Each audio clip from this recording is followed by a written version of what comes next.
നമസ്കാരം.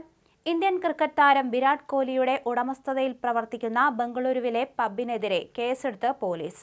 ബംഗളൂരുവിലെ രത്നംസ് കോംപ്ലക്സിന്റെ 6ാം നിലയിൽ സ്ഥിതി ചെയ്യുന്ന 18 കമ്മ്യൂൺ എന്ന സ്ഥാപനമാണ് പോലീസ് പരിശോധിച്ചത്.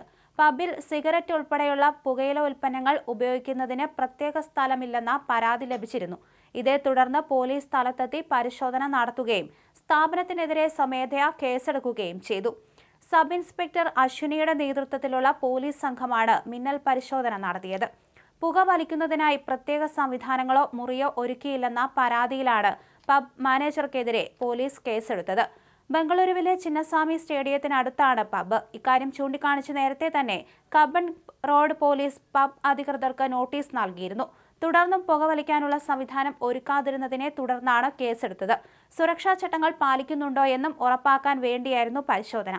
പുകയില ഉൽപ്പന്നങ്ങൾ വിൽക്കുന്നതിനും ഉപയോഗിക്കുന്നതിനും പബ്ബിന് പ്രത്യേക സൗകര്യങ്ങൾ നിർബന്ധമാണ്. ഇതുമായി ബന്ധപ്പെട്ട ലൈസൻസുകൾ എടുക്കുന്നതിനുള്ള ബോധവൽക്കരണ ക്യാമ്പയിനും ആരംഭിച്ചിട്ടുണ്ട്. ഇത് പാലിക്കാത്ത ഉടമകൾക്കെതിരെ നിയമ നടപടി സ്വീകരിക്കുമെന്നാണ് പോലീസിന്റെ മുന്നറിയിപ്പ്.